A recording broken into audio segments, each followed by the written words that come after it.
Welcome to you all to my new video. I hope you are doing well. I would like to share with you this time the results of my isotope experiments.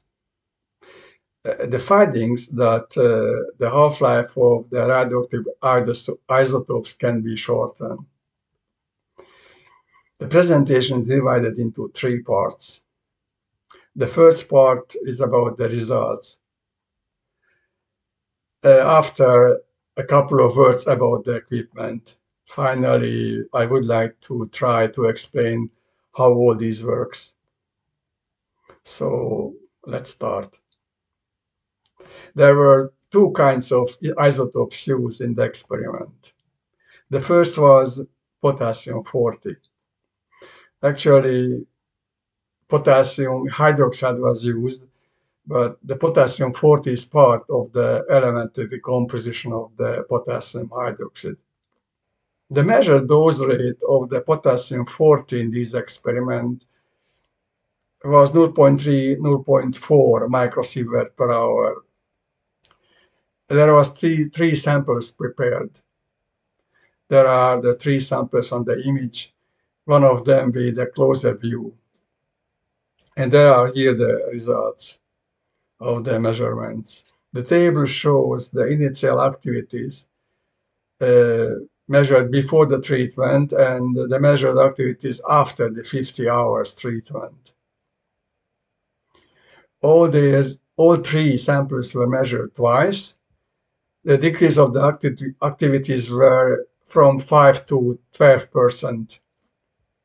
The diagram here shows the measured data. The columns in blue are the initial ones and the red ones are after the treatment.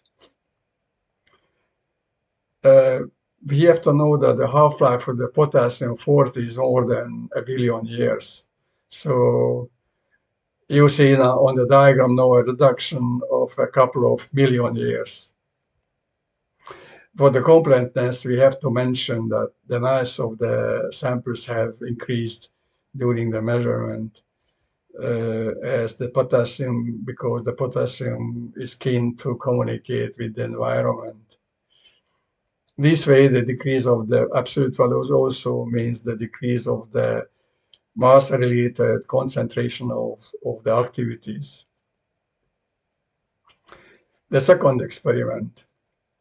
There were used 5 ampoules of cesium-137 isotopes.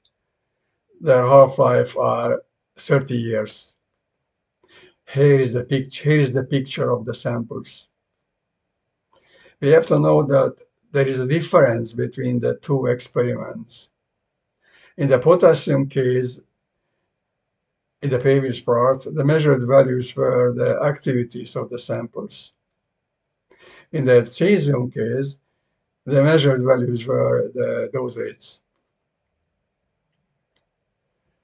Measuring the samples of the cesium isotope, it has become clear that the dose rates of the samples are so tiny, so small, that there would be no chance to do any conclusion on the treatment.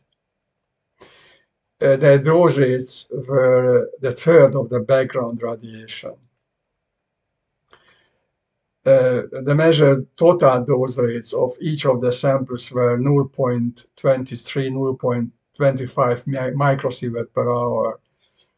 And from these 0.3, 0.25, 0.23, 0.25, the background was 0.70, 0.20 microsievert per hour. And so the net values of the dose rates of each of the samples were just 0.06, 0.04 microsievert per hour. There was no point to treat and measure the samples one by one.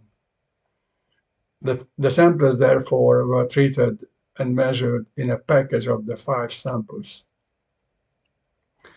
The dose rate of the package this way was already still not too much, but of 0.48 microsievert per hour. And this way the results already could be used. But it needed not only very long treatment, but also a large number of measurements in order to come to a reliable unit value. The duration of the treatment, therefore, was 1,500 hours, and between the treatment periods, countless measurements. The results are shown on the diagrams. On the one with light brown background, the measured dose rates include also the background radiation. The, the yellow one shows the net values with the background is taken off. There was practically no dose rates remained at the end of the treatment. It was quasi zero. Quasi zero because it made no sense to continue the treatment further. The third on the light green phone is about the percentages of the reduction. The larger the column is, the more are the impacts and those reductions. Now about the device. The device is a set of 5 electromagnets with double air core wired and composed in a spatial way, power of 360 watt at 120 volts. There is a dosimeter seen inside of the package, but the dosimeter obviously was taken off during the treatment. Now about the basics of the experiments in short. The key is that the elements are in fact elementary processes. All elementary processes in normal conditions are in elementary balance. And the processes are without any elementary problems. The isotopes are also processes, but in the contrary, their elementary balance is damaged. They are running with defects in the process. The isotopes are so-called self-healing ones, with half-lives of their rehabilitation, half and half of the damage. The half-life can be shortened in the process of the healing if speeded up. There is no need for any interference with the elementary structure or with the elementary components. The only thing what is needed is the increase of the intensity of the process. The intensity speed up the rehabilitation. This way shortens the half-life. The electromagnetic conflict generated by the device introduced before increases the intensity. The higher the generated conflict is, the more is the intensity increase and shorter is the half-life. The results give good basis for implementing a similar experiment but with an isotope of higher activity. What we can lose with an experiment at larger scale? Nothing. But the success would mean much more. A possible new boost in the management of radioactive waste, which have been generated in the nuclear power plants, in the medical and in the laboratory uses and so on.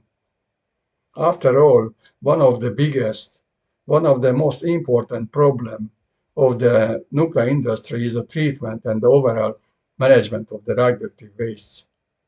But it is difficult to accept new ideas. The new ideas always need hard fight. So let's fight. This was all I wanted to share with you. Take care and see you next time.